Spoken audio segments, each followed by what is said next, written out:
And part three. I guess the second one was kind of a little bit short. I planned on telling you a little bit more. Said they're not allowed to be around candles. They're not allowed to be in any kind of plug-ins, scented oils. They're very, very fragile little animals. Not supposed to be around cigarette smoke, so non-smokers. They're not supposed to have caffeine, chocolate, salt. Um, let's see. There's a lot of chemicals you can't use in your house. For instance, was told that self cleaning your oven can instantly kill them. Fumes and stuff of all sorts can hurt them very easily. They got teeny tiny little lungs that hurt them. Um, so you just want to be extra careful. You're not supposed to use non-stick pans.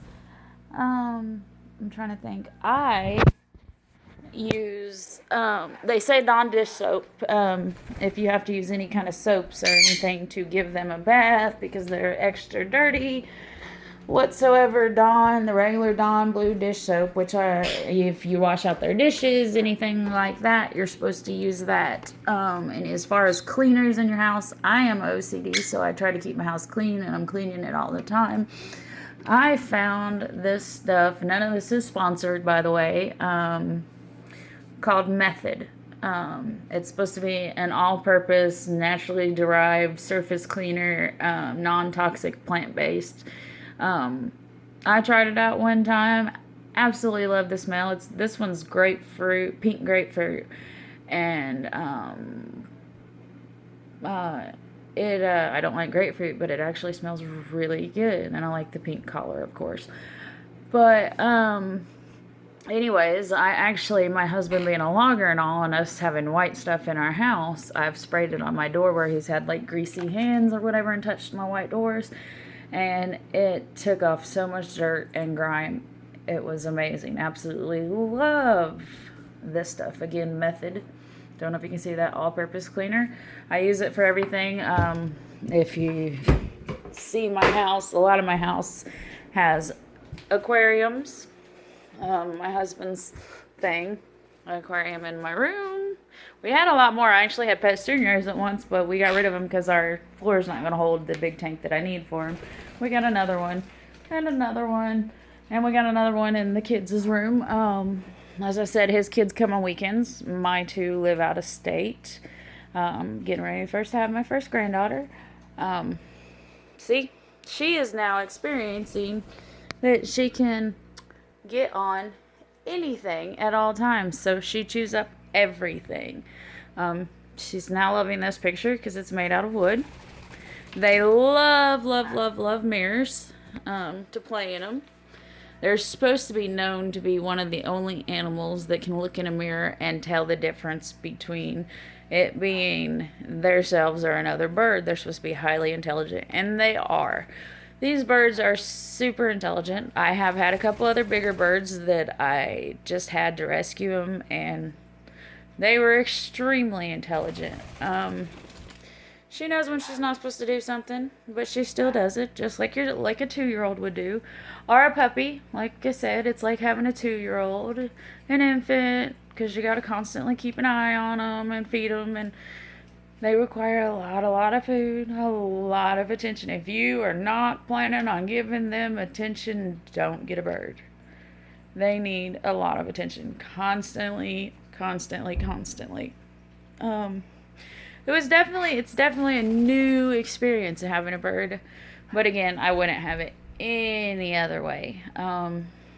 She has tons and tons and tons of toys to chew on, but prefers not to. She likes remotes. She likes, my baseboards, my pictures, about anything she can get her hands on. Bottle tops, like soda bottle pop tops. She loves those to chew on. Let me think.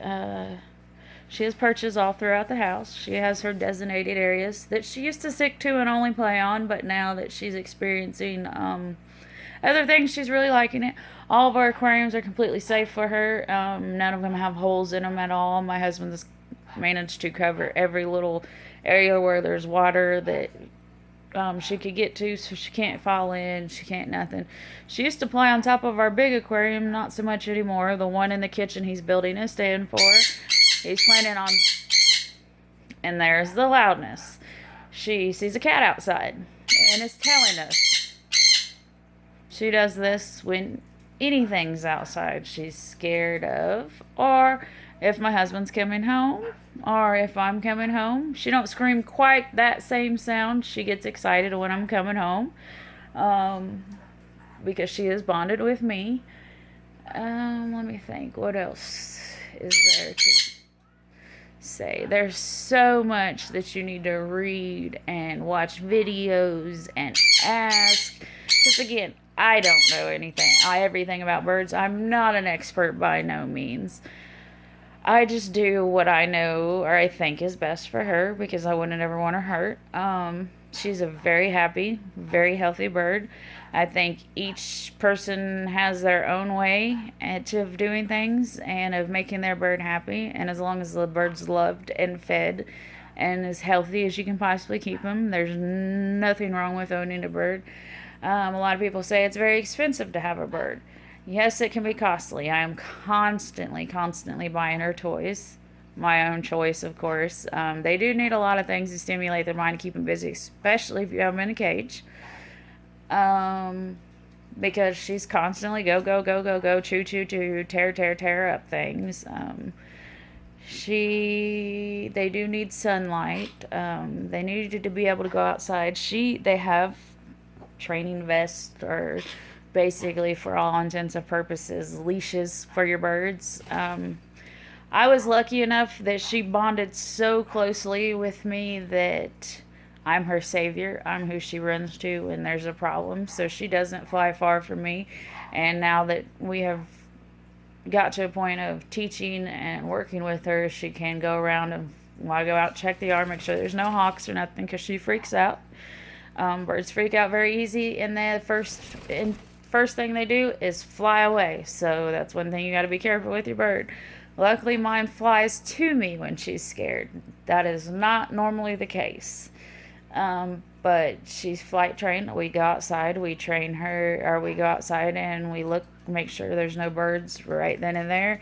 I open the door, and either me or my husband are out there, and she runs and she flies around a little bit and comes back to me. Just to get her a little exercise, because she eats nonstop. But apparently that's a very hard thing to train and do, and we've worked with her some on. I was just blessed that for some reason she was very easy to train that way because of the bond we got. Like I said, we're working on potty training. You can potty train them, because if not, they do poop a lot throughout the day, so I'm constantly wiping up stuff. However, the mess from eating is way worse than cleaning up poop. Anytime she eats, she tears it up, she flings it, she whatever. So she is a very messy eater. And guaranteed, if I am cleaning that cage, which I will show you in videos coming up, I'll be under there cleaning the cage on the ground, because I have to vacuum and sweep up after her several times a day if I want to keep my house clean. She will hang over the side of it and eat while I'm doing it, and watch me and drop crumbs constantly. If I go to wipe her cage off with a rag, she will come and bite and attack my rag. I don't know if she just don't like things clean or what. But I just kind of wanted to do a video or videos of what it's like, because it's a very rewarding, very loving thing to have a bird like this. But for the 2 years that I've had her, she's goofy, she's silly, she does the funniest things. They have the weirdest personalities. You'd have never thought a bird has a loving, playful personality. She rolls around, she chases balls, which I will show you in upcoming videos again. But my sister's been on me, because my bird goes everywhere with me and does everything with me, to start her a TikTok account, which she does. If you'd like to see, I've already started her TikTok account a few days ago, to show videos of her doing funny things and whatnot. But throughout this series of videos, I will start posting the funny, goofy, loving, sweet things she does. She's up there right now just acting a little fool. But yeah, so if you'd like to hear or learn any more about or see the videos, just follow, like, subscribe, however you'd like to do it. Again, her name is Chicken Nugget. Long story how she got her name. She looked like a chicken when I got her because she didn't have a tail, and it just kind of stuck. But I'm going to continue these videos as long as I can, and sooner or later plan to get a better camera to catch all of the things a little bit better, maybe some throughout the house. And again, just follow us along or join us on TikTok to see more about her. Thank you.